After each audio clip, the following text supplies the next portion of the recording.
agenda.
Commission, roll call.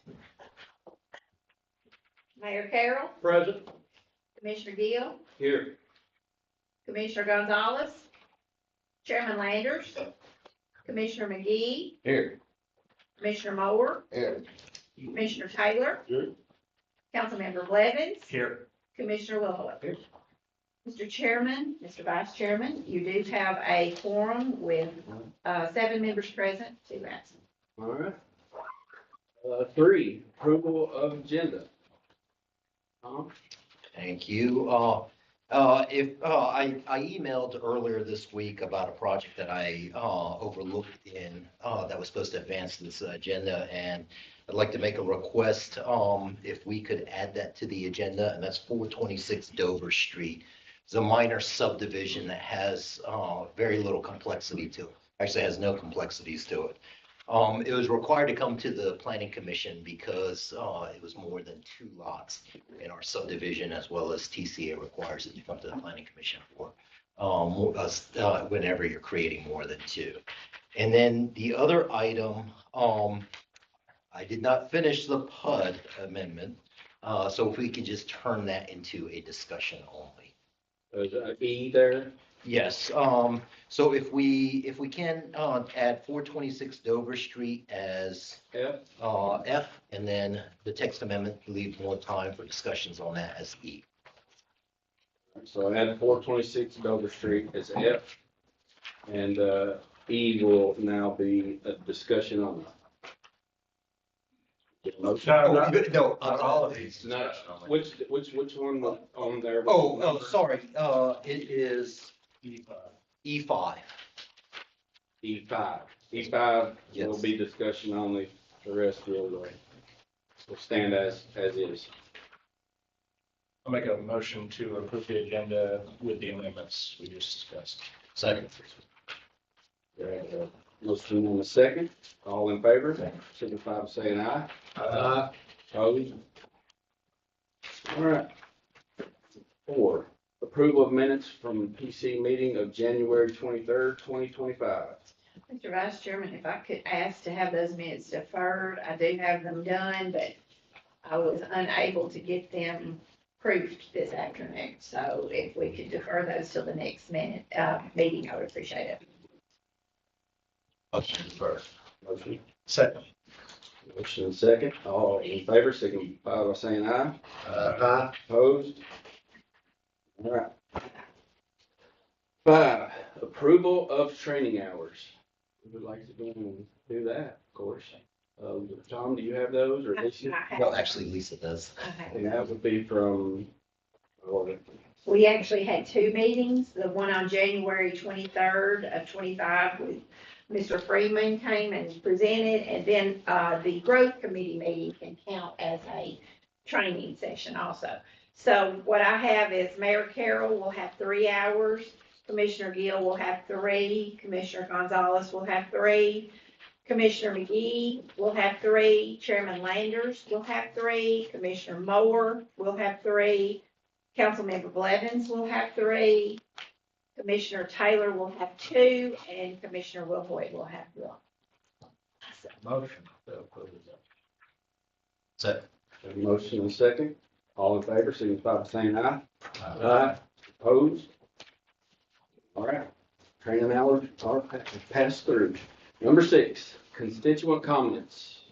I do not have anyone signed up. Would anybody like to make a comment about any item on the agenda tonight? Do not see anyone.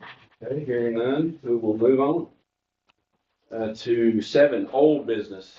A, consideration of a major subdivision preliminary plat, Stone Wall Run, Phase 7, located east of Green Lane on Clover Lane.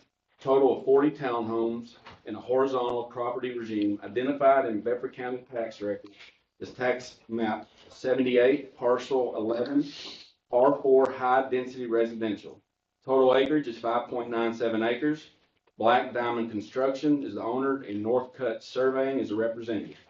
Let's remember this item was deferred by the Planning Commission at the January meeting. okay. Well, since that time, all the procedural comments have been addressed.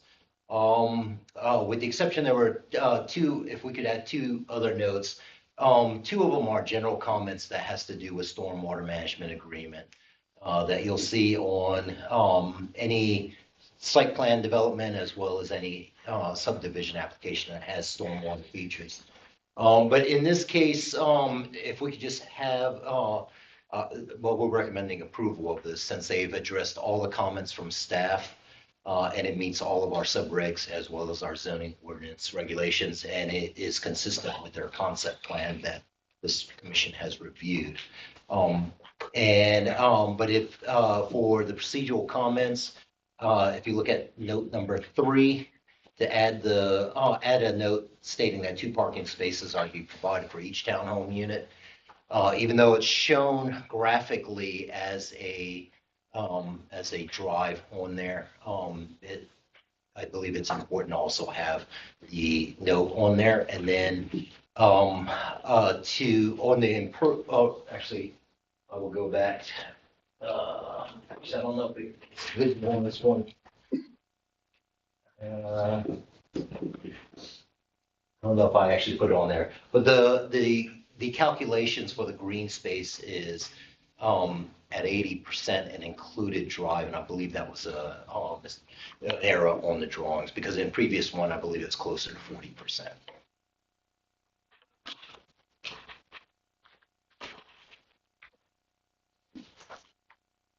Okay. Discussion? So we were short parking on this last month. It looked like from the plat, did you add additional parking space beside the 10-foot wide driveway? Is that going to be concrete as well as the driveway? Yes. Yeah. I'm talking for you. Okay. Yes.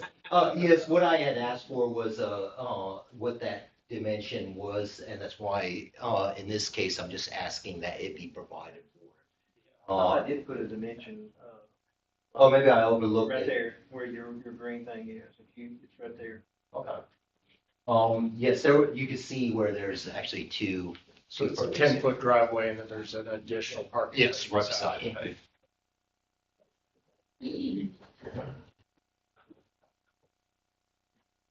Anything else? Not, I'll entertain a motion. Do a motion to approve with the 3 notes that Tom had on there. Second.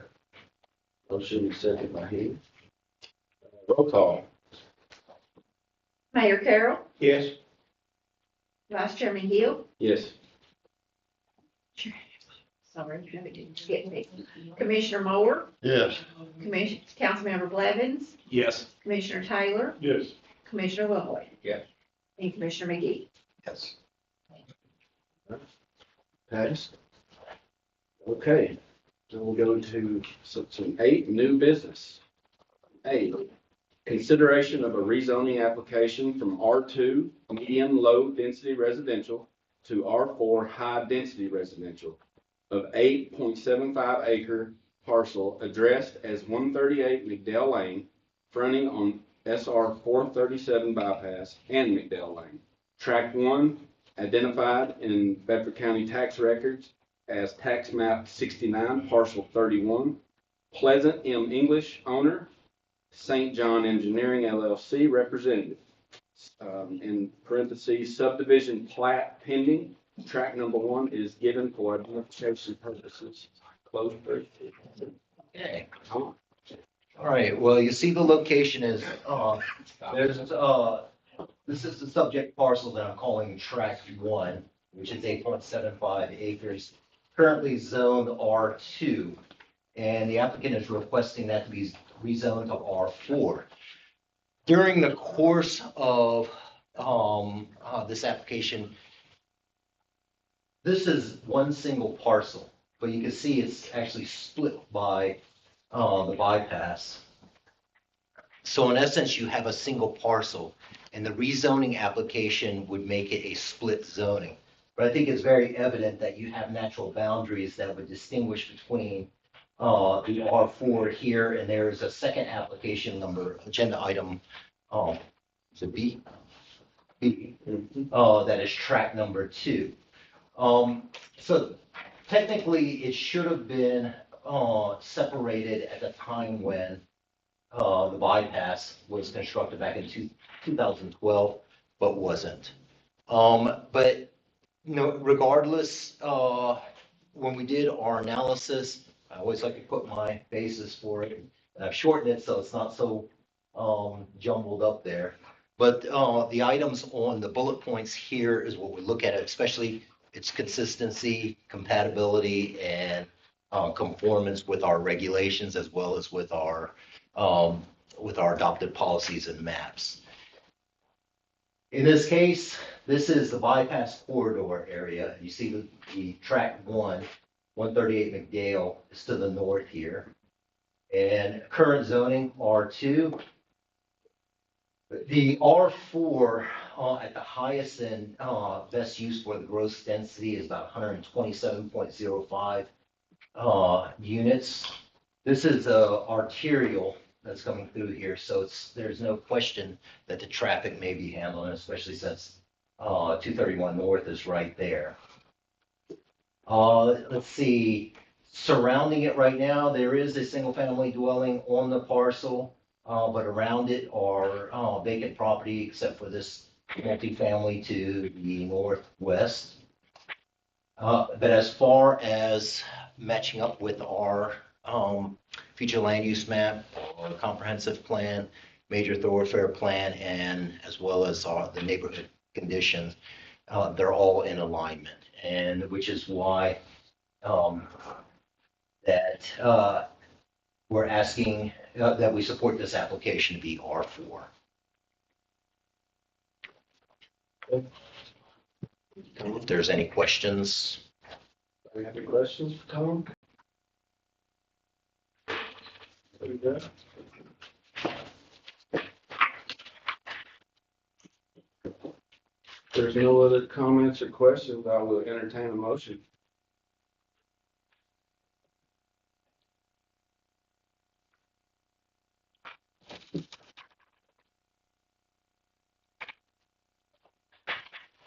I'll make a motion to send it to the council with a favorable recommendation.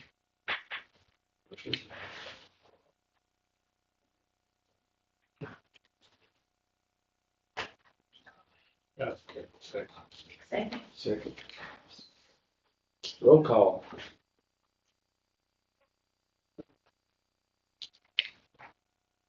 Commissioner Wilhoit, Yes. Mayor Carroll, Yes. Commissioner, or Vice Chairman Gill, Yes. Commissioner McGee, No. Commissioner Moore, Yes. Commissioner Taylor, Yes. Councilmember Gladys. Yes. That will go to the council with a favorable recommendation. That's passed and it'll go to favorable recommendation.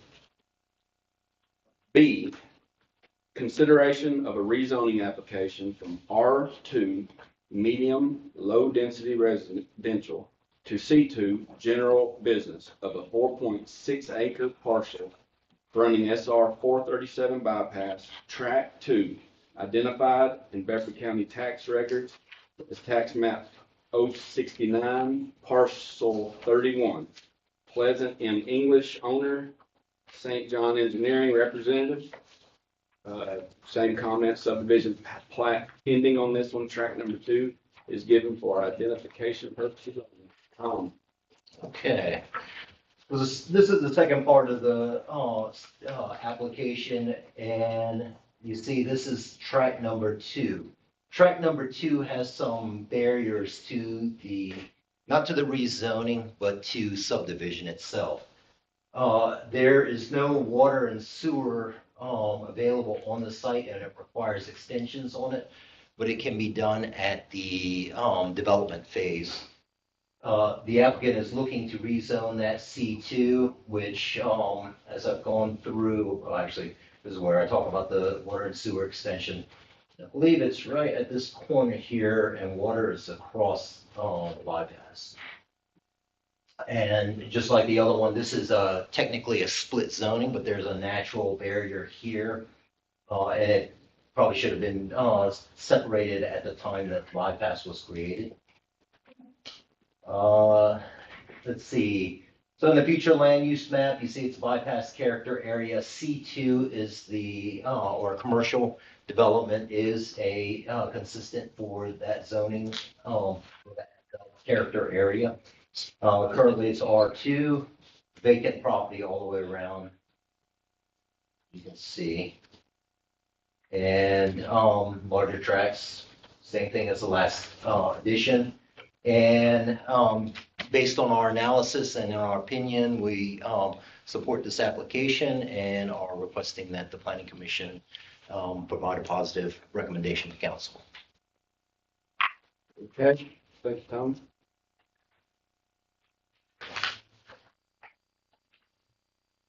So it's a little, at R4 across the road, and then you'll have commercial here. It's kind of ideal of how we are designed to set up there. Yeah, and they're compatible zoning, R4 and C2, so. Okay. Any comments, questions? Yes? Any problem on either one of these tracks as far as access to 437? Oh, let's see, I think it might be easier to see in here. EDOT or anybody gonna give us any? There is, let's see, I don't know if it's visible. I think actually if I go to, There's a little here. right there. you can see the existing access there, and those are, you call it grandfathered in. But during any type of development, there's a chance that it might have to be relocated. Most definitely, it will have to widen. But each parcel is granted one access point. This area here is on the bypass, has limited access, and what they're actually looking for is having more internal connections. This one's a little bit better because it has McDale on that side. Yeah, I'm just concerned about track 8 more than track 1. They gotta have to approve access camp. That's correct. Yes, Yeah. yes. But they've already got the access points, but they have approved the location, width, dimensions, and things like that, I guess, with the use. That's correct. That's correct. Because right now you see that there's a misalignment between there, between the access across the streets, and typically they'll want that. Yeah, it was, I mean, during that time of the bypass coming in, a lot of times they just put them there and they say, we'll deal with it down the road. And then here's down the road. That is pretty much. Okay. Anybody else? Questions? Concerns, comments?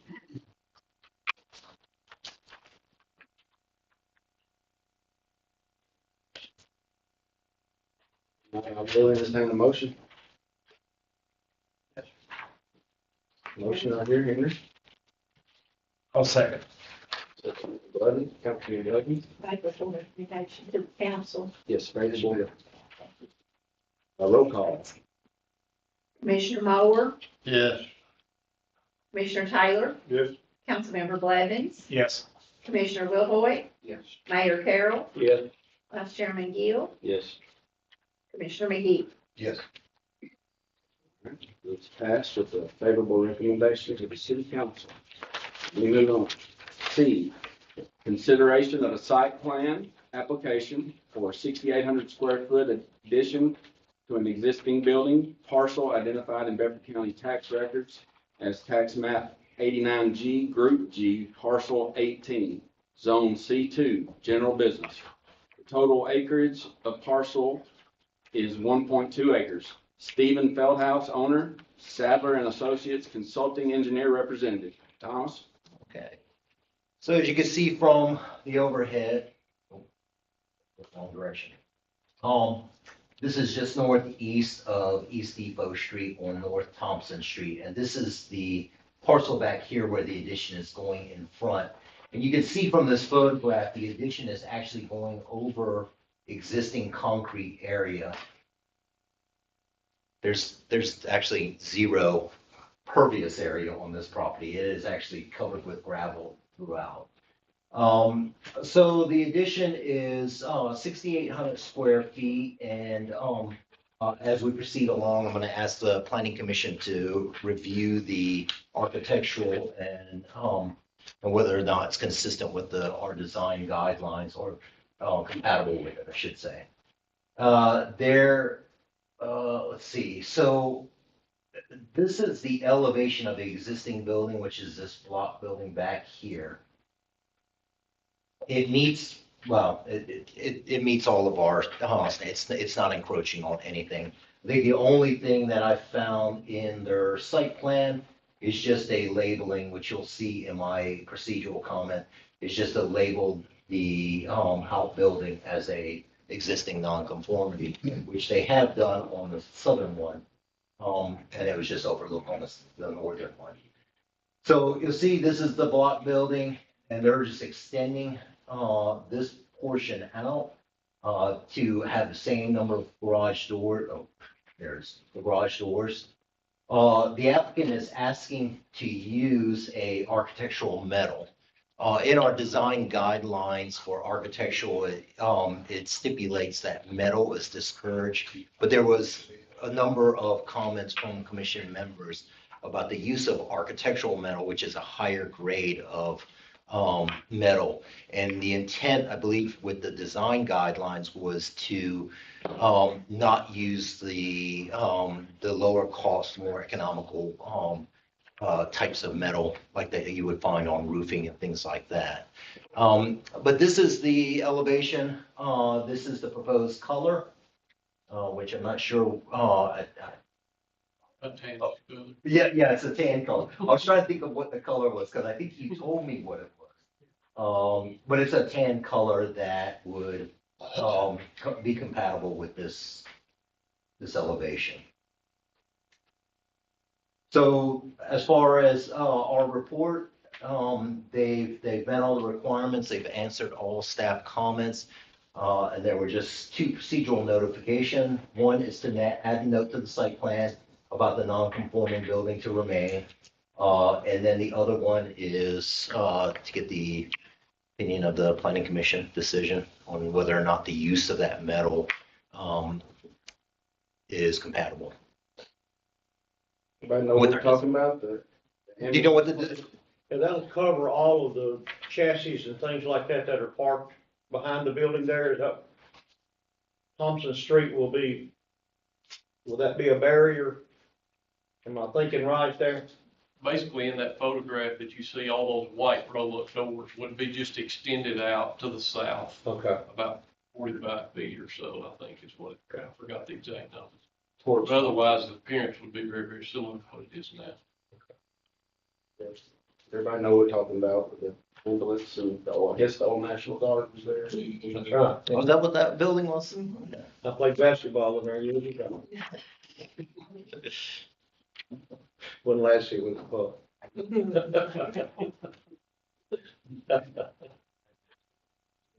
Any other comments or I'll questions? make a request for next month. Can we get a copy of those design standards? When we're voting on these things, I'd like to have.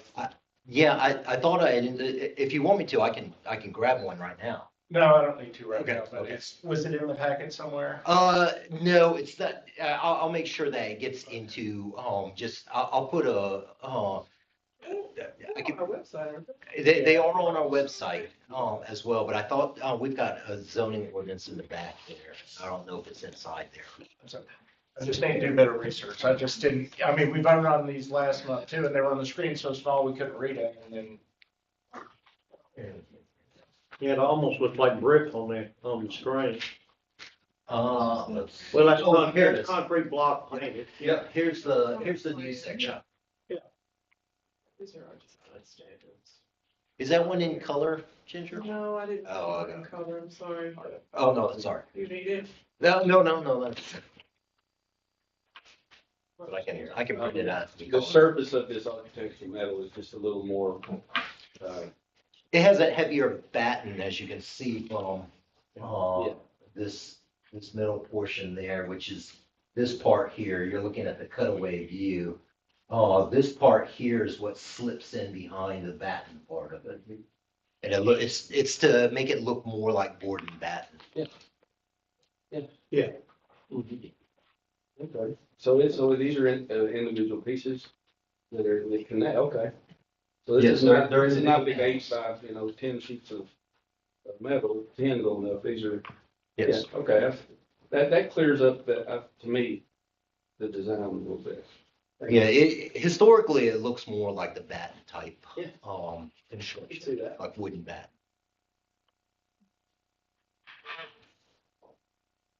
Okay, anybody else, comments, questions? If not, I will entertain a motion. Motion to approve. Second. Motion, and we've got our second, roll call. Mayor Carroll, Yes. Commissioner Moore, Yes. Commissioner Gill, Yes. Commissioner McGee, Yes. Commissioner Taylor, Yes. Councilmember Blevins, Yes. Commissioner Wilson. Yes. Thank you. Right, it passed.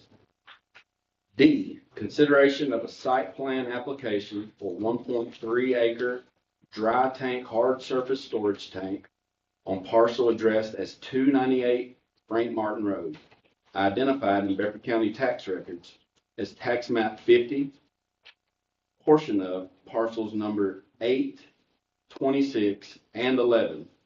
Duxon Electra America, owner, W&A Engineering, representing. Thomas? Okay. I think a lot of people are familiar with this site. This is during the construction time period. Google Earth actually has a better one. I have a picture of that. But this is the Duxon location, and they are looking essentially to put a 1.3 acre laydown yard for empty tanks to hold.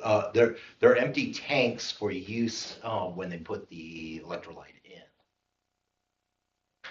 And for orientation, and the reason why I put this in is because the site plan is a little bit deceptive when you look at it. So you have Frank Martin Road. This is the location, which is actually currently a gravel area, and then the back section. And I don't know if you're familiar with it, but these are those large tanks, those storage tanks. So this is the existing condition right now, and this is the location. You can see where they're actually putting in the additional paved area for the storage tanks. Tom, will these be the vertical, the same? No, they're actually, well, it'll be, I don't know if they're storing it vertical, or I would think that it was truly, they're just laying on their side, but I'm not sure about that part of it.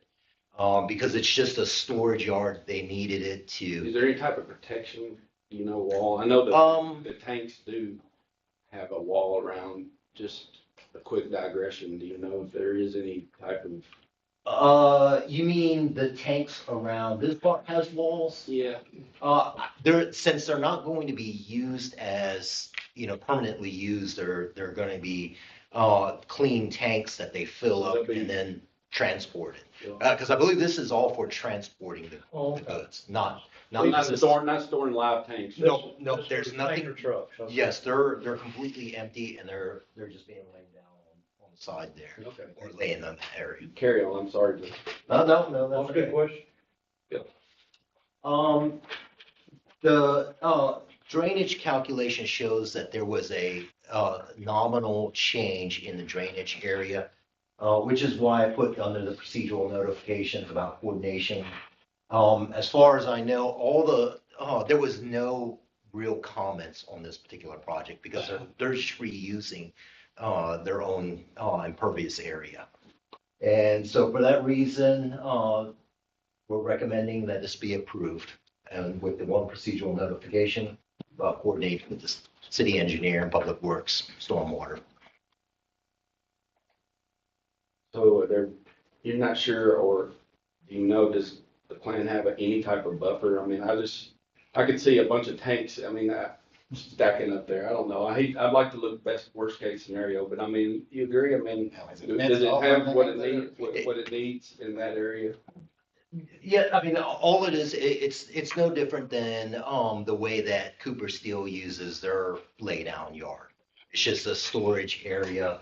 I'm trying to think if when I went out there, what type of security they had out there. I don't It's know. all fenced. A young man back there one of the streets. Yeah, the whole. And I'm sorry, I'm Clayton Washburn. Oh, okay, I wasn't sure if you were here, that's all. Yeah. There you go, here's the engineer who can actually answer all Can the you come to the questions podium, please? intelligently. So- Yes, sir, I sure can. And also forgive me for not introducing myself. Oh, no. Thank you. Yeah. Again, my name is Clayton Washburn with W&A Engineering, our firm in Owen Penn, and we've spent a lot of time, by the way, on site here. We're from Nashville. Told early in this, I grew up in Fayetteville, so please don't hold that against me. This site, the one question that did come up about vertical or that they will not be vertical towers. That's our client wanted to do away with those vertical towers where it'd be live storage. This addition is for empty storage, completely empty storage. And the way the design also, I know the question about a buffer zone, there is I guess, blank empty area around everything that's being added here.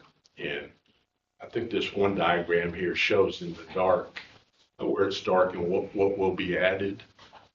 Oh, and anything to add on that also? Owen and Penn again, my colleague has been a lot. As far as any green buffer, tree or anything, is that in the plan there? I mean, for the road or? Well, as far as landscaping requirements, since it was already impervious area and they weren't disturbing new area, and this is all horizontal work, there was no requirement as far as buffering goes. So whatever is the existing buffering is, that's what it is. Does that mean you're? Signed off on it? Is there anything that we need to look at from a code standpoint? Building and codes, I don't think I can't remember, well, that would be generally the next step, but, they were present at the meeting as well. Okay. And the only person that had comments was really me, and, I guess what I'm getting at is there any way you could put any type of ornamentation around that to where it does not become any type of blight or the storage happens to be full? I mean, what do you anticipate the storage? Will it be, will they be, levels of tanks, or will it be 3 tanks in there? Or can you answer that question? It will be single. They've got the tanks that they plan on using on site now that they won't be stacked vertically. It's all horizontal. So I'm about Not one on top of each other? no, sir, not. So they'd be on the ground? Yes. Okay. That's what, yeah. Just Yes. question, if I may. Tom, go back, show exactly where that is in relation on the road. It's actually behind the tank farm, correct? Or in front of the tank I farm? thought it was closer to the Frank Mark. Where is it? So on the front end, there's actually an existing portion that is already being used as a portion of that tank farm. So that front end is already being used, and it's this already. part right here that you're seeing that I'm flashing. Show exactly on that Yeah, map what we're what talking you're adding, where is it? Point a laser beam exactly to where that's. So let me just go back. This part here is behind the tanks. Right, show them where the tank farm, the current tank farm where things are actually, chemicals are That's kept. on the front, Yeah. where that bottom arrow is. And where are these This proposed is where the laid tank area is. It'll be to the Your north of it? tank area. The actual Oh, yes. current tank farm is what we call it. Yeah, she's Oh, talking about the vertical my tanks, bad. yeah, right So here. Where the yeah, tanks, this where they is the have vertical chemicals, tank is it farm. in front or in back? It's in the, kind of the middle. Now, is this, what we're talking about with the laydown yard, is it north of those, of the current vertical This is tank? one Okay, inside this loop, okay. and then there's this other one that they're using now. That's similar. One on use. each side, but we're discussing both of those? Or are we Yeah. just doing the one to the north? It's both of it, it's the whole Yeah, deal. so this is the new Okay. section right Just to on make this. sure we're on. Just that section at the top, so that is currently behind the tank farm. That is behind the tank farm, Behind the tank farm. and then this So is you in front of the That's tank farm. behind the big tank farm. That, right, I was thinking it was in front of it. Yeah, that's what I was trying to clarify. Thank you. That helps out. Thank you. Is there anything you'd like to add? And I think there was one question about it, any other, with codes or I think the big thing was the storm drainage. Yeah, Stormwater. yes. Right. And I know our calculations, we had that discussion via Teams meeting that, we were very, very conservative in those design assumptions, assuming worst case. And the minimal impact with the addition here. So we wanted to make sure, obviously, that in the initial design and construction, that was, part of that. And then this add-on piece, that we were very, very conservative what we submitted. I know what Yeah. So there's no additions to stormwater infrastructure? there's minor modifications Modifications to existing? to existing. Yeah, yes, that is correct. Because if you look at it, this is during the construction part of it, but this is all impervious area, so it would have Right. been factored into the original calculations. And that's why I said it was nominal, impact to it.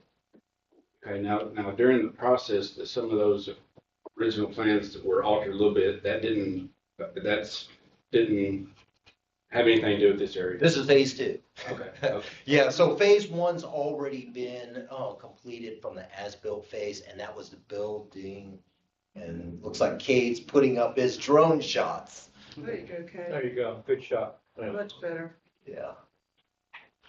Thank you for that. So you see where all the tank farm is. Right behind it. So it'll be behind that. Behind the tank And I farm. was aware of that, but I thought that they were talking about the more southern part, but I'm pretty clear now. Anybody else have any questions? Yeah, the way that the plans were, horizontal, They got me. it took me, that's why I put the other one up. Somebody got me this, it didn't get through. All right. Well, So the tank farm is all sealed, we know that, but the tanks that we're storing here, we're talking about stormwater, would there be any kind of drainage out of those tanks? Would there be any leakage into the environment or anything like that? They're empty tanks. Yes. Right. Okay.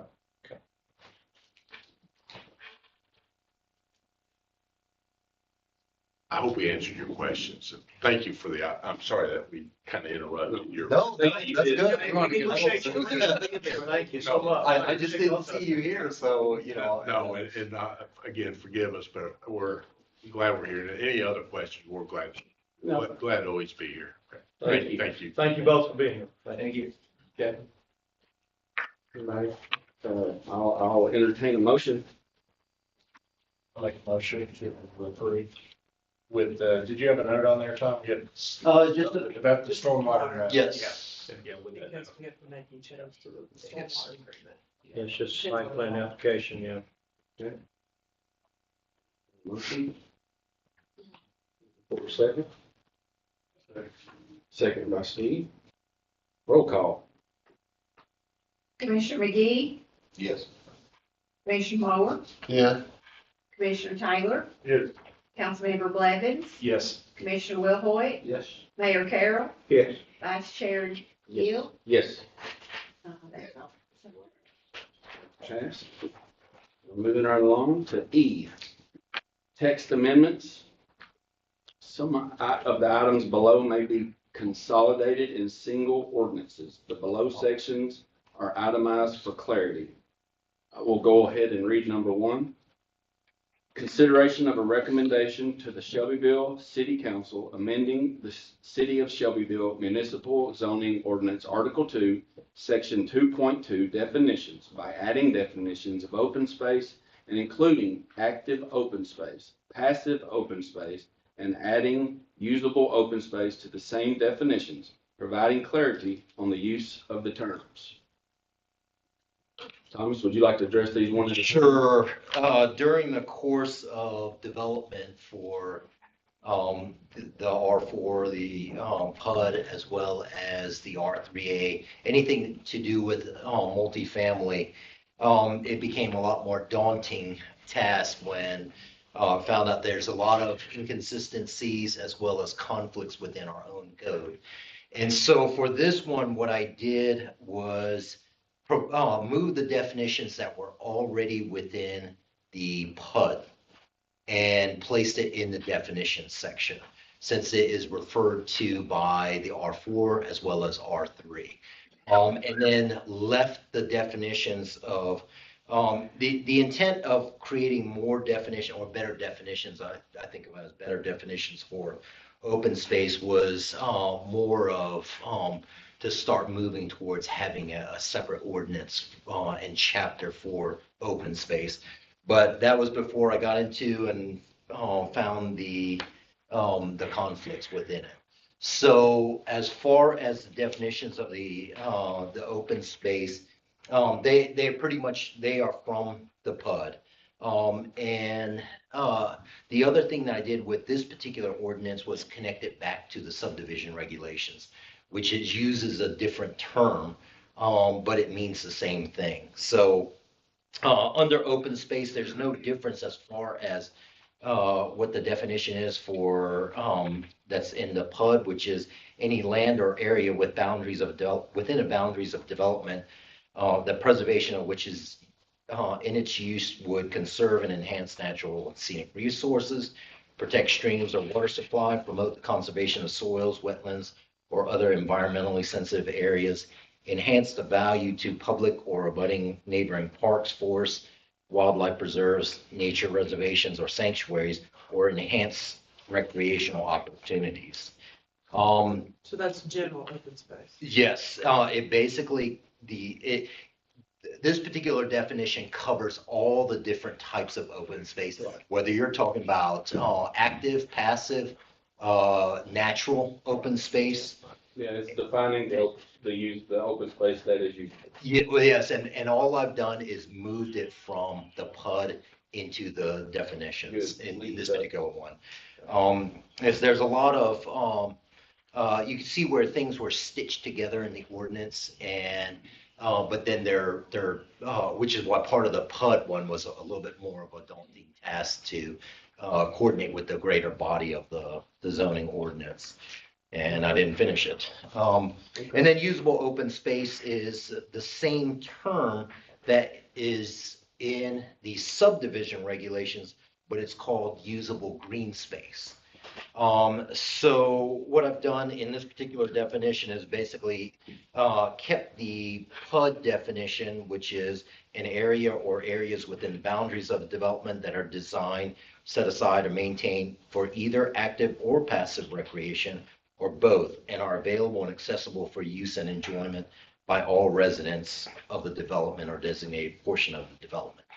And then in the Take out if you have protective streams or so forth, would not be in a usable open space. That definition. Oh yes, that one. There are ways that you can use protected areas, not necessarily stream buffers.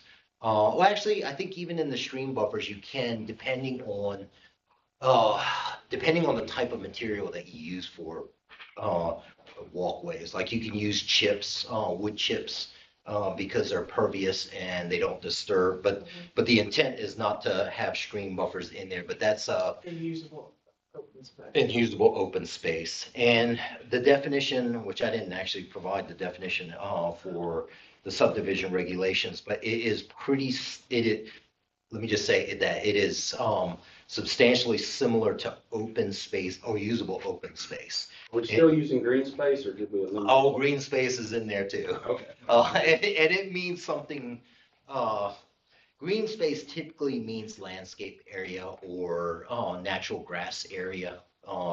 And rather than trying to tackle, that's what caused me to just shift gears a little bit midstream, is because green space is used throughout the zoning ordinance, but there's no definition of it. But then I looked through probably 5 jurisdictions and they don't have one either. And the only one that comes close is a natural open space. And that was defined in a couple of other jurisdictions, the way that they use it. So, Do you want to elaborate on this, or you want to separate these? yes, they're separated for a reason because. Do we need to vote on them separately? Yes, Yes. please. For this definition one, this is just a standalone. It just moves the definitions over and adds the reference back to the subdivision So regulation. Tom, you're not adding a definition of green space. No, no. That is in the subdivision regulations, but it is It's not defined over there though, right? it is defined as It is usable, defined. usable green space is defined there. As, Pretty much, defined as open space, how open Okay. space is That's the used. same usable green is the same as open. Okay. Yes. Yes, and, I know, you know. Yeah, we're with you. We're with you. Does anybody else have any questions or clarifications on our greens or open spaces? If not, I will entertain a motion. Is green space discussed again? No, green spaces, we just mentioned that because I brought that up. I shouldn't have brought it up. Because he brought it, it's in the subdivision regs, but, nothing's being changed with green space. No, and it's also used in our zoning ordinance for calculations for how much green space you're supposed to have. Well, that concerns me then, if we do not have a definition for green space. Yeah, and In your green, zoning ordinance, if it's just in your subregs, it's one thing. But we're bothering here tonight to define all these uses, and we've got a term we're not defining. yeah, green space is used as, basically it includes also buffers. So open space doesn't include buffer yards, like setback, the space in between, side yard and rear yard, front yard Do we setback. need to make that, put in tonight? We can make that. Well, and I think I think partly, just my personal preference, I would prefer that all of them, because it's coming before the board and everybody gets a chance to, I know it was distributed out for a couple of weeks, but for all the commission to, hear about it and ask the questions and then essentially leave it at a discussion level and defer it. But that We need is. to bring back an actual ordinance for them to vote on next. That's correct. That's correct. Gotcha. And Yeah, we've been talking about it a long time though. that's fun. Yeah, I know, we need to get it, but I mean, we do need to be clear and we need to not just rush it in because for the sake of getting it in there. But y'all, I mean, we do, I think it's something that needs to be addressed urgent. How many places is green space used in your zoning ordinance? It is used to, in the checklist, you're supposed to calculate the green area, green space. And the way that it is used in there is specifically to include buffer yards, all the green areas from lawn, buffer yards, as well as, I believe it's, even includes stormwater facilities, because they are In all. what area? The term itself. The term itself is used throughout, I think, almost both documents, subregs as well as, zoning ordinance. In multiple different places where different calculations are made, or I don't know, it's not, there's only the one place that it references the calculations is in the site plan application and. so that's over, okay. Yeah, and I want to say that because in our subdivision applications, we also require that there is a separation of green space and what are the green space calculations. And they technically refer to any type of green area, whether you're talking about grassy lawn, whether you're talking about stormwater facilities that are, that's got some type of vegetation on it, which is pretty much most of them. And then there's a different and open space is used to, show, whether it's active or passive, and they can be of any type, but they cannot include stormwater facilities. They cannot include any kind of impervious. And then, so it's used differently in that application. The word green space only appears in our zoning ordinance in one place, and the word green area appears in one location, and that's it. Just one. Oh, it's just one? Yeah, those actual words, I just did search for the PDF, yeah. And they're not talking about, the actual green area is the only one that mentions, and it is green area calculations, it's item 17 under the checklist for the site plan. It just says the site plan requires and has to provide green area calculations. It doesn't say what the calculations need to be. It doesn't define it. It just says it has to be. Yeah, it doesn't define it, but it definitely, when you look at other definitions of it and how it's applied, it has to do with any kind of natural area. Yeah. Whether it's developed natural area, you have a lawn or like a landscaped area, things like that. Just define it. But every- Jurisdictions, what you're saying, other cities define it, that what you're saying? Other jurisdictions define it a different way, and also they clarify that it can include landscape, things like that. So that man-made landscape areas can be counted as green area.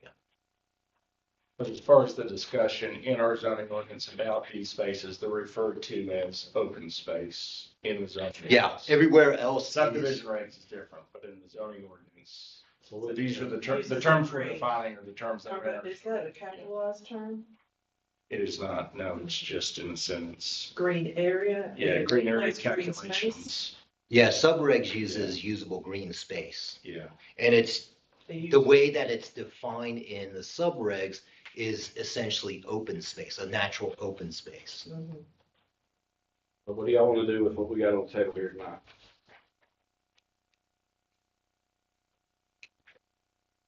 Well, it needed to be changed.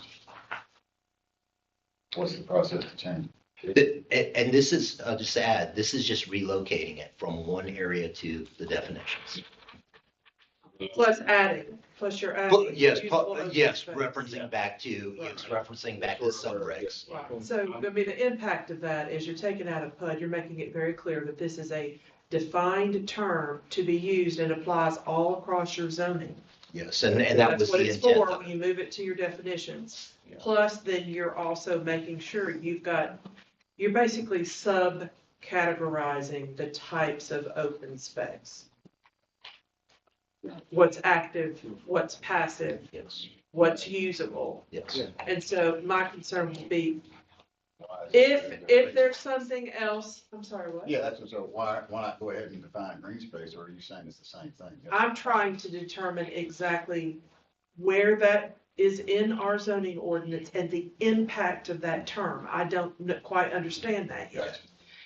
To know whether we need to define that or have something altered in a definition of one of these others to say, this is what is meant by green space, or this includes green space. That's what I'm trying to understand, where it is in the document, what it means.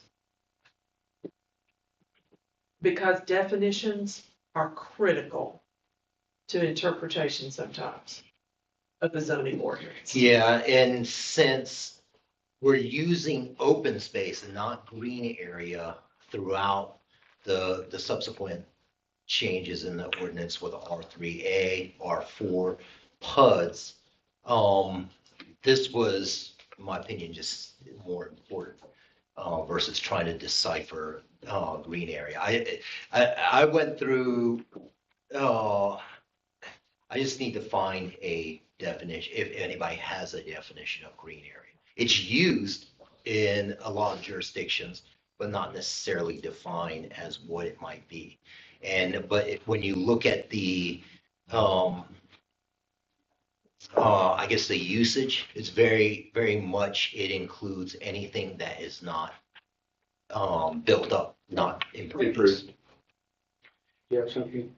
And it might be, I wonder, too, if, because as we slowly march closer or more in the stormwater regulations, because, you know, every 5 years it's revisited and looked at, it might become more critical in terms of that. Yeah, and this is a breathing document. I mean, anything, you know, tonight we decide, I mean, we can go back. I mean, this is something that we should keep our eye on, especially during this time of growth we're experiencing.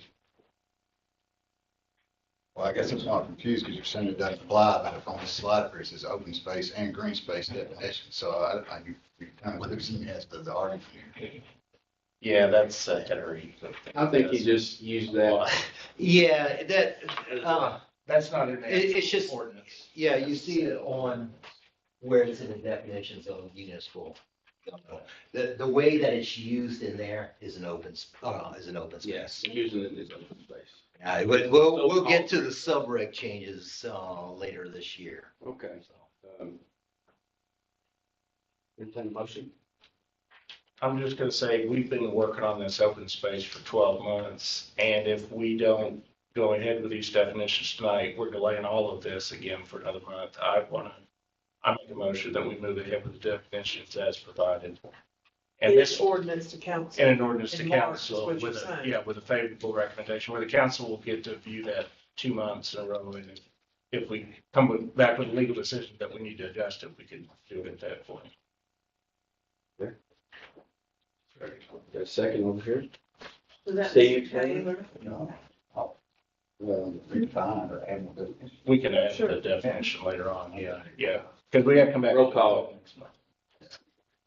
Mayor Carroll, Yes. Vice Chairman Gill, Yes. Commissioner McGee, Yes. Commissioner Moore, Yeah. Commissioner Taylor, Yeah.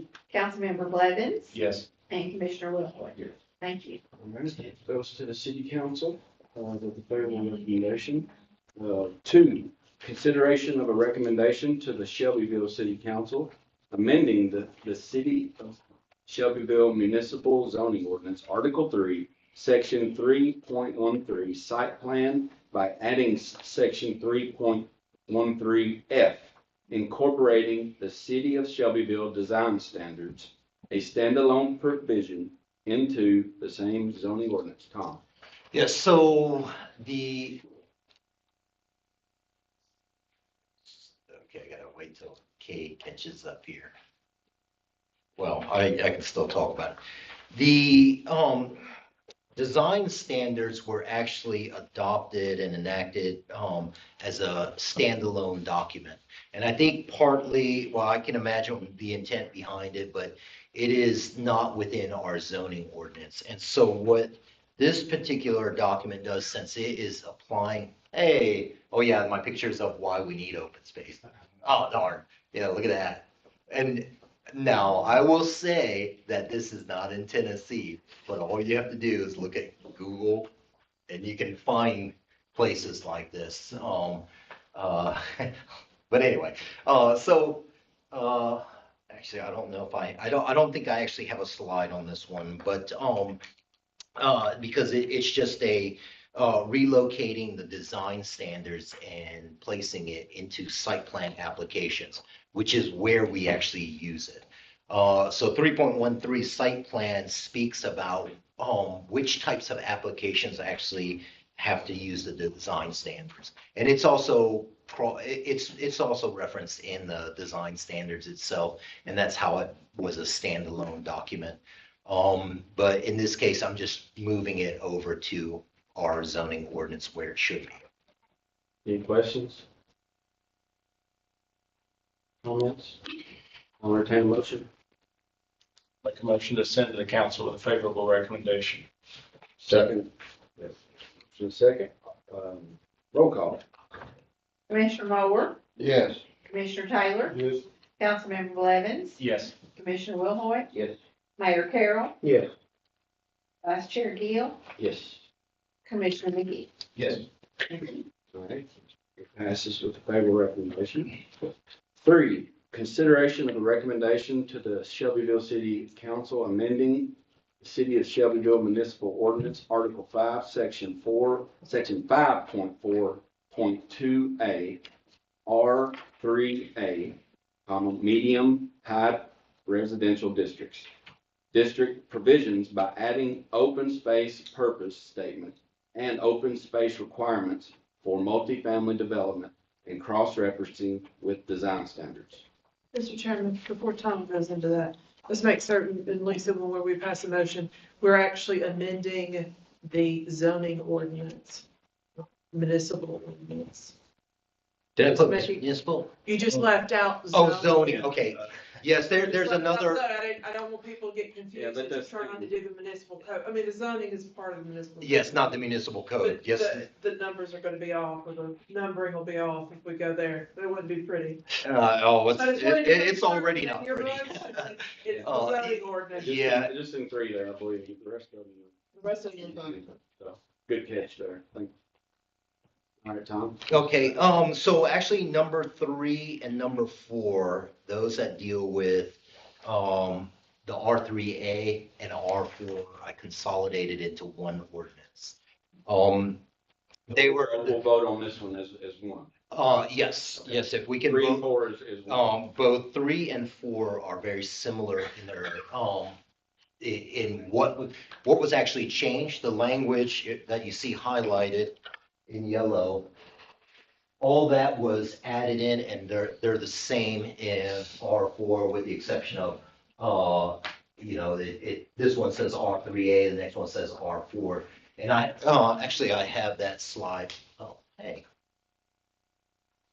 This one. Okay. But it just simplifies R4. And then the design standards reference is in the same location. And then you can see here where open space is defined in section 2.2, which is definitions. And that's just preceded by the first ordinance that you're recommending. And so the bulk regulations here, you can see, and this is where I guess I need a little guidance on which one to apply for, because this is the R3A. And what I did for the R3A in duplex type development for R3, I left it as not required for the open space.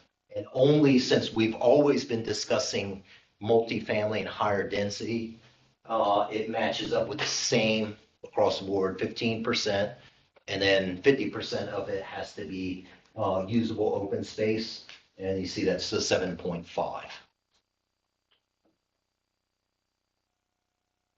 So, say that again. You clear that, make that. So since all of our discussion has been about multifamily and those types of higher density, since this amendment, it's the medium high, but it was only apply to multifamily. And in the R4, you'll see where you can do a duplex development. And the difference is that in R4, you can have a large lot and you can have all the duplex on that one lot. And it is a higher density in there, instead of being 12,000. I can't remember off the top of my head. I know actually what you're doing. Yeah, and partially it was, because we're making changes, incremental changes, my thought is not to do a dramatic change on all these, because before, in this case, there were no open space requirements in the R3A. We're addressing that. Yes, and the only thing that I will add as far as in the ordinance document itself, in the PUD regulation, there's a term for gross project area. And that's the only thing I need to clarify in our ordinance, what that means. Whether we're talking about the entire lot, which I would think that's the case, but the way that I used it in mine is not consistent across the board. And I'm trying to, just like we use development, we use pre-development, post-development, project area is not necessarily defined as what that actually means. And that's my only, that's the only thing that I need to amend within this ordinance. Do you need to attach that condition that Yes. You want it to mean the entire lot? That, Or well, project, I mean, yeah, because project area, uh, that's the thing that I'm not sure what that actually means. Could But be more active. well, here you go. You'll see it in, yes, you'll see it inside here. So 15% of gross project area is open space. But there's no definition of what that actually We means. need to know that. And that's the thing that's what needs to be clarified is what is gross project area? Because, you figure that if you have 15% and you have, depending on the size of your lot, you'll have more green space. Well, that would be a big deal. Yes. Okay. Does everybody understand what he's saying there? Yeah, and I don't know if you picked up on it either here, but some of the discussions about, we have, the way that our definition for access to open space is just basically that it shouldn't be at the borders, it should be, easily accessible. That's how it's defined in ours, is easily accessible in the PUD document. So what I did was I put a standard in place for that, which is a 1/4 mile walk. 5 minute walk. And 1,300, a 1/4 mile is 1,320 feet. That's a block lane. A block lane can be up to 1,000 feet. So 5 minute walk. Which I think almost every project that we've had already has that in it. I would. Yeah, so it's not really, but just to specify that. So you said, Does that make sense? you said baby steps, so that means the standard should be higher, is that what you're telling me? On which standard? The numbers you're highlighting over there in the columns.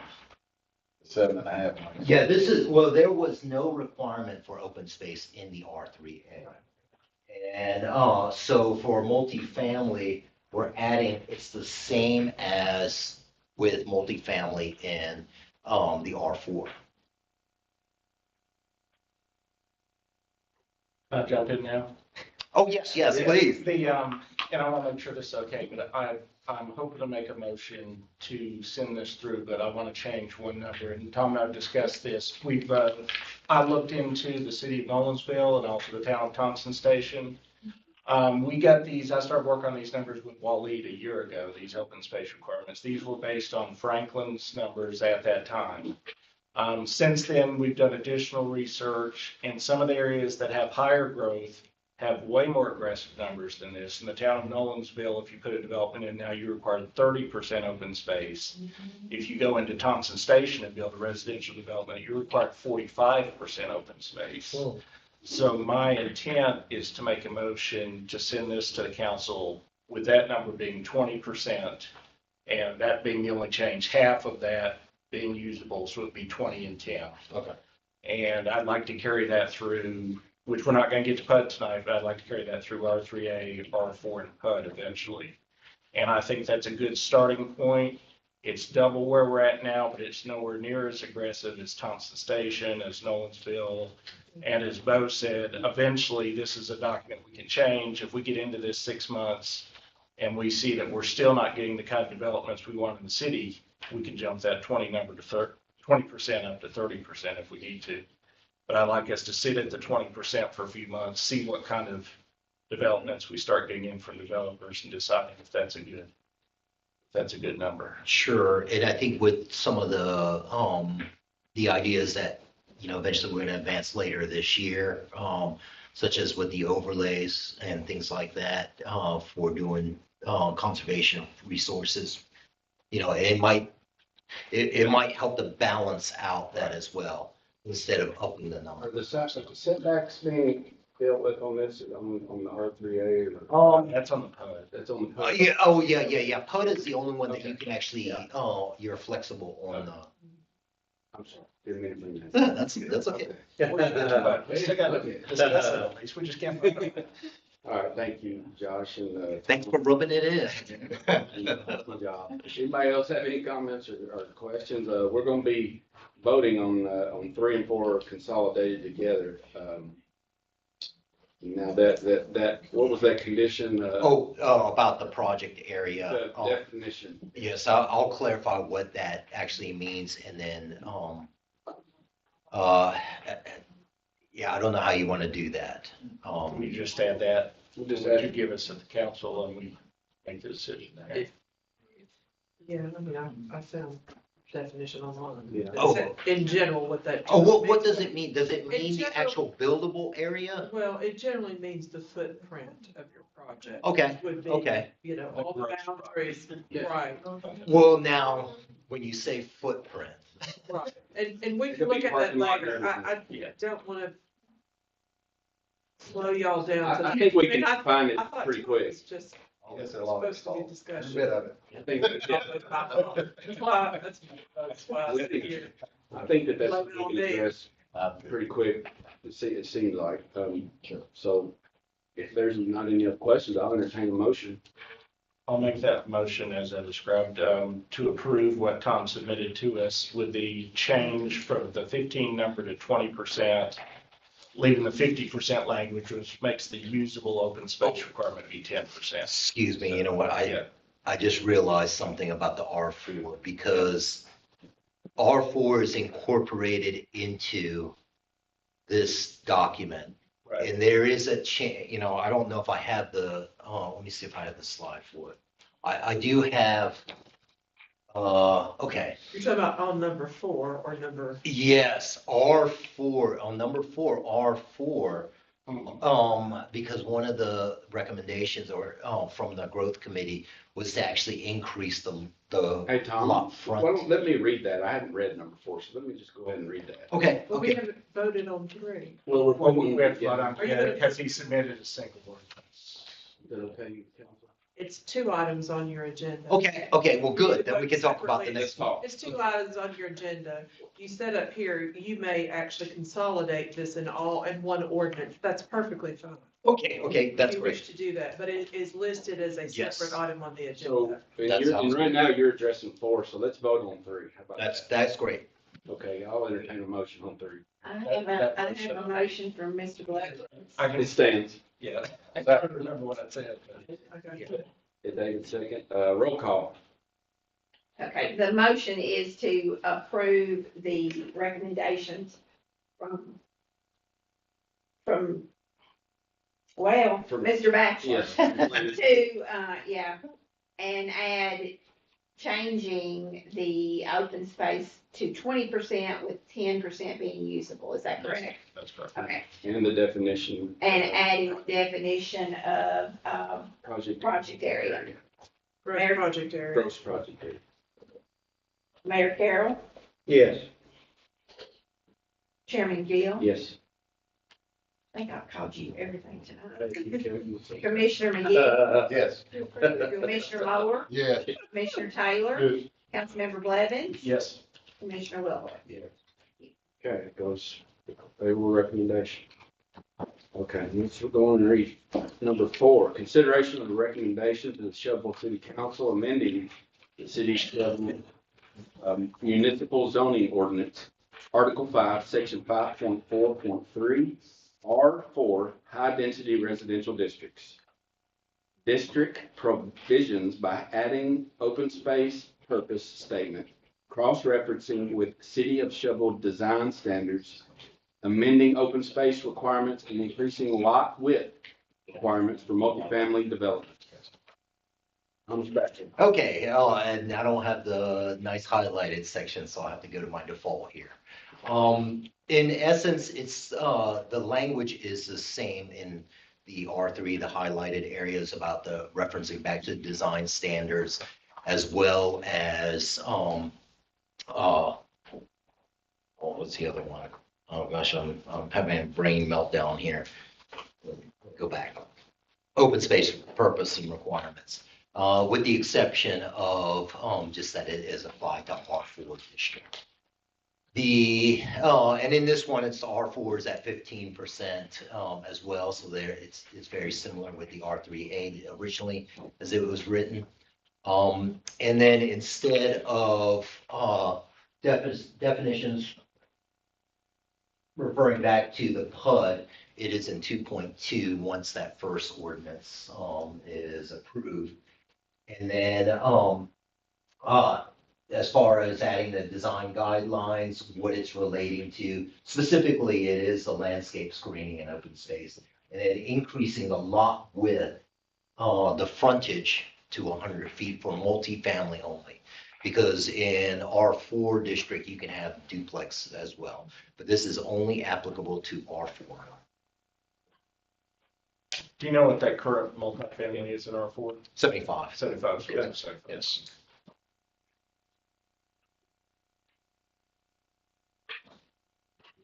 Any other questions, comments? Everybody understand?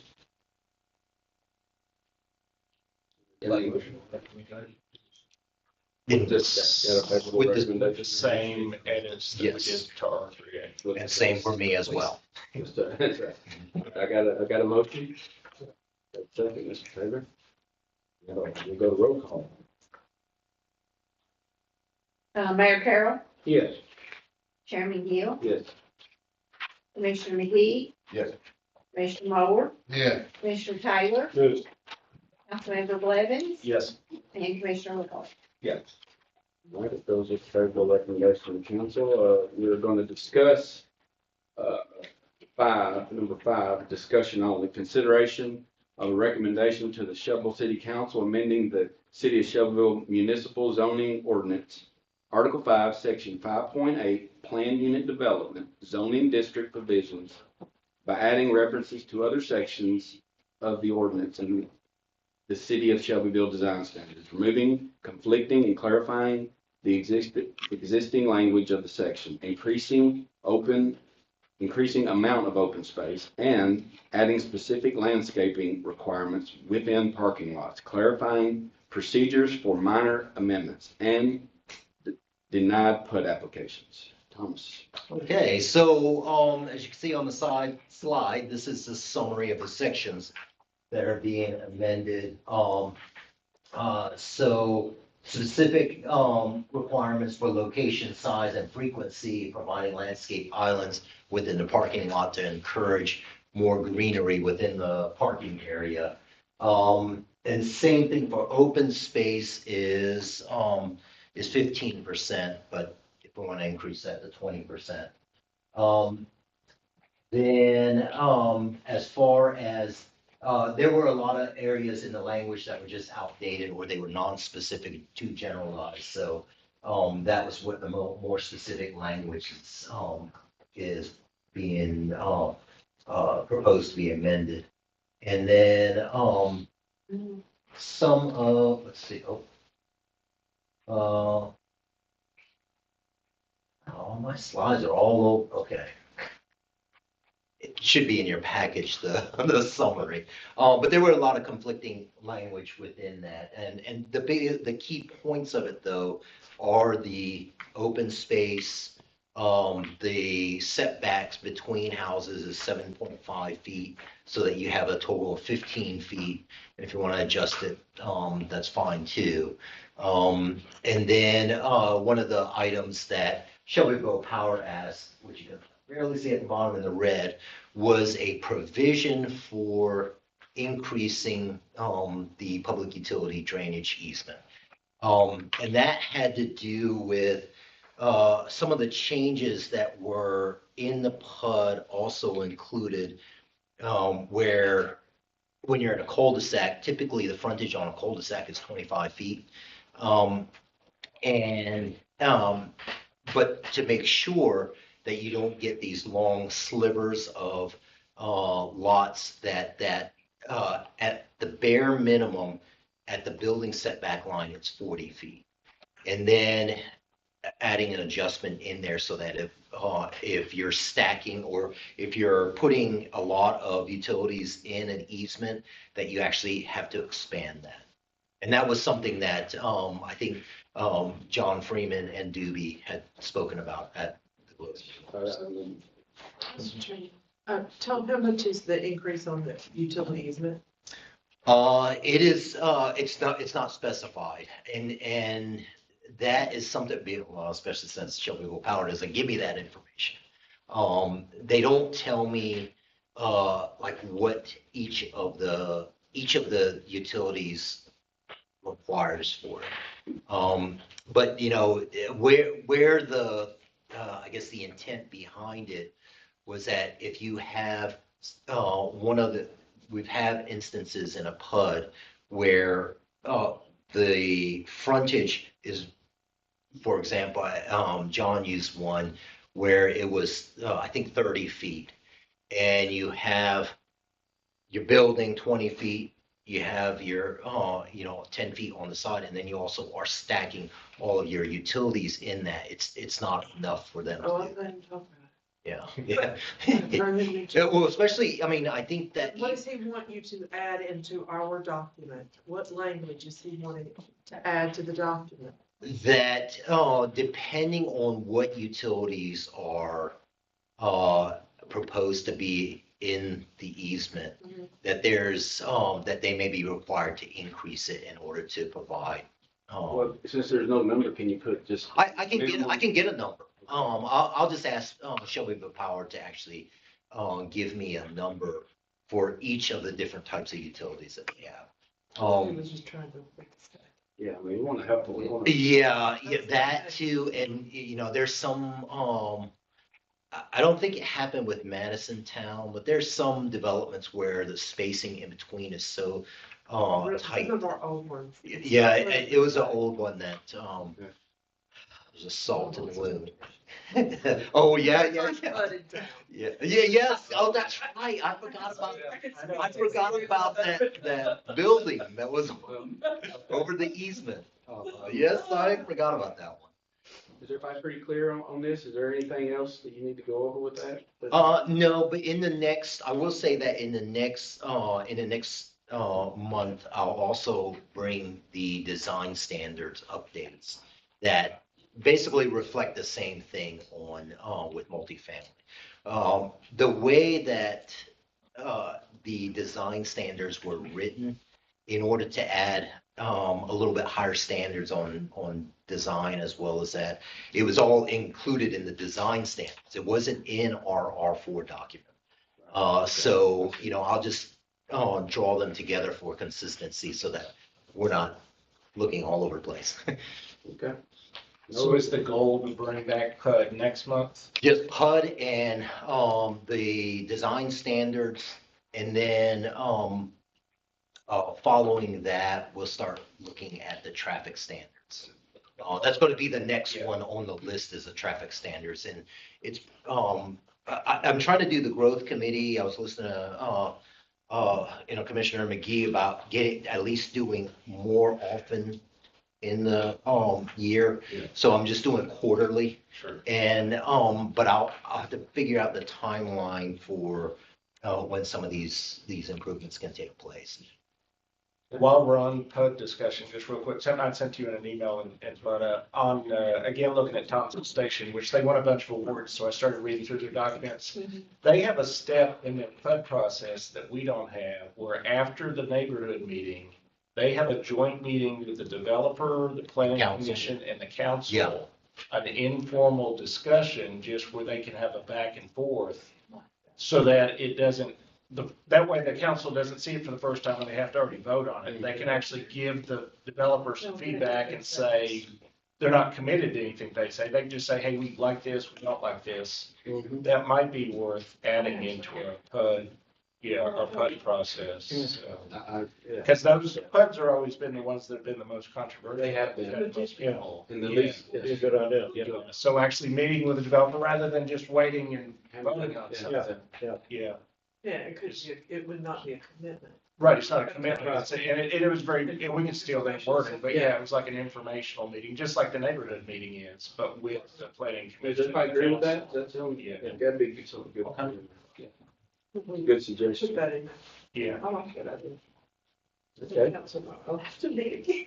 they may not like having that meeting, but it fix problems on the front end. Well, a lot of times it's hard to go to the neighborhood meetings. I mean, Yeah, we're not getting a lot of participation at the neighborhood. Yeah. So if we had the planning commission and the council and developer in the room in a public meeting, we could just actually discuss the development before it moves forward. Very good idea. yes. Well, Okay, does anybody else have anything to add to number 5? We're not gonna vote on that, so if not, we're gonna go, to F, 426 Dover Street, so the only, information I reported. You know, and I meant for this to be E, and I made it F and then everything else G, so it actually Worked out. found the right out. So this subdivision, and I want to thank the commission for allowing me to actually add this to the agenda. In January, it was rezoned from R1 to R2. DCC Strategic Realty Partners is the property owner. It's 1.73 acres. This is a minor subdivision. We have, you can see, it fronts on Dover Street, so there is no, it's on an existing right of way. There's no extension of utilities, nothing to bump it up into a major subdivision. And the only thing is that under TCA and our subdivision, that anytime you create more than 2 lots, it has to come before the commission for review and approval. They're creating a total, I should say that there is going to be a total of 4 lots. They're creating 3 new ones. See, they're appropriately sized for the zone district of R2. Some of the comments that were all addressed within this application, there's no procedural notification in this one. But to make sure that you have alignment with, I think I have, oh yeah, you can see all these houses across the street. And the worst thing will happen is that if you get driveways that are staggered. So one of the items that we requested was that the drives are aligned best as possible. And then that there is turnaround space on the driveway itself, which is a requirement under our subregs. Because Dover Street is a local road, you're permitted to have direct access. And other than that, there's no procedural notification, and it meets all of the subdivision requirements. There's no dual nexus on this one, since it's just private driveways.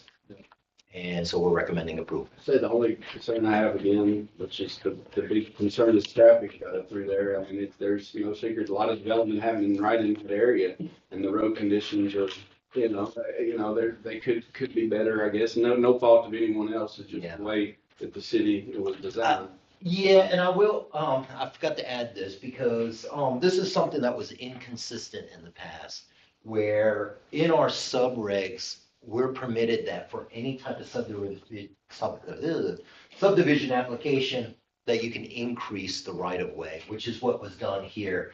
Since it's on the north side, that's the side that the right of way was increased to plan for any kind of future development.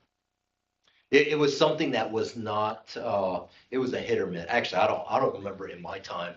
Most of the times it was just overlooked. So. Right. Okay, thank you. Any questions?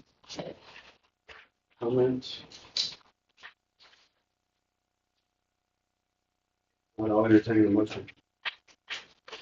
Make a motion to approve. Got a second, Mr. Will Forte. Roll call. Commissioner Moore, Yes. Commissioner Taylor, Councilmember Blevins, Yes. Commissioner Wilhoit, Yes. Mayor Carroll, Yeah, Chairman Gill, Yes. Commissioner McGee. Yes. Thank you. Passes. 9, administrative approvals. A, minor subdivision creating 2 lots. Address is 138 McDell Lane, identified in Bedford County tax records as map 69A, or 69 parcel 31, tract 1, 8.75 acres, and tract 2, 4.68 acres.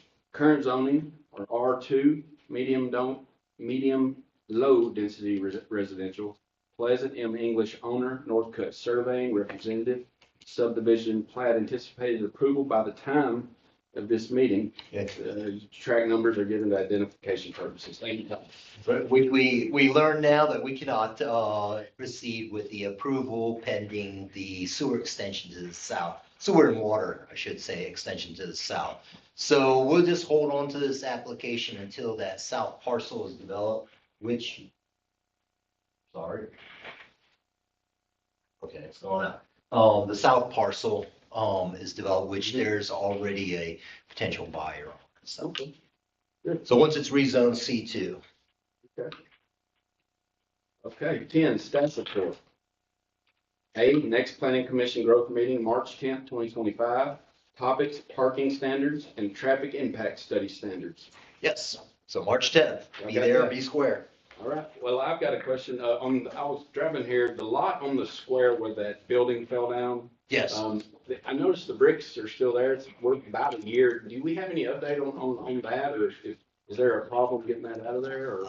I can ask because it was Dowdle Construction that purchased those Mhm. bricks, Yeah. and I don't know if they, Yeah, I just, did they, I think they removed some of the bricks. I'm I'm not just sure. sure. There's quite a bit there still, but. No, I know there's still a Yeah. lot there. They might, I think they did at first. I can find out Just from a Dowdle quick Construction. I'll ask them about it and give an update on it. Thank you. All right, is any more comments, questions? If not, I'll entertain a motion to adjourn. Motion adjourned. All right, second. The hammer strikes. Good job.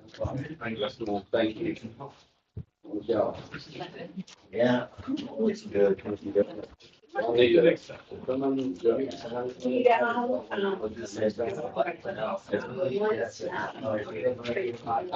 They're from last week. Amongst us. I've got several questions on it. The bricks. Yeah. I said, $1,000.